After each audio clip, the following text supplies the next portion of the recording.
Nang kunin niya ang mark money na iniabot ng mga complainant, agad kumilos ang NBI para dakpin si Mary Jane Macapayag. Walang grabe naman kayo. Pero mabilis na binitiwan ng suspect ang mark money at ibinato sa ilalim ng lamesa. Pero nasundan pa rin ito ng kamera. Una mo yung pera, ano? Isinagawa ng NBI ang entrapment operation na ito sa loob ng boutique ni Mary Jane, kung saan din daw niya tinatanggap ang processing fee ng kanyang mga nire-recruit na magtrabaho sa mansyon ng isang tanyag na international pop star. Nire-recruit sila ni Mary Jane para daw magtrabaho sa Cayman Island sa mansyon daw ni Justin Bieber. Ang salary daw nila is $2,500 a month.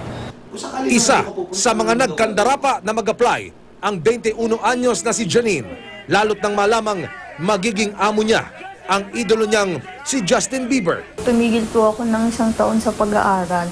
Doon nabanggit sa akin ng tita ko kung gusto ko daw magtrabaho abroad. Igagrab ko yun, syempre. Malaking opportunity yun para sa akin. Kaibigang matalik ni Elsa ang suspect na si Mary Jane, kaya hindi siya nagduda. Pero ang hindi niya alam na pati siya tataluhin ng dahil sa pera. It seems to be like a paradise, the place, the location, everything. We are 5 in a group. And then, sama-sama po kami mag-work doon sa loob.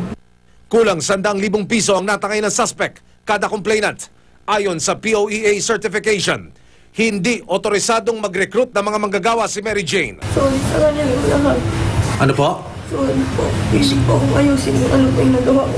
Salamat sa kanila. Bakit niyo po ulit ito nagawa? Oo, unang nagipitan. Aha. Nagipitan po, sir. Pero hindi naman po ako masamang tao.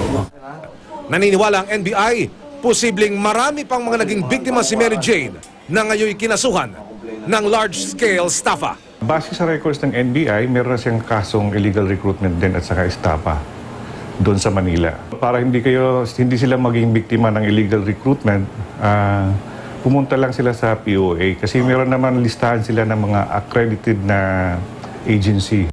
Emil Sumangil, nakatutok, 24 oras.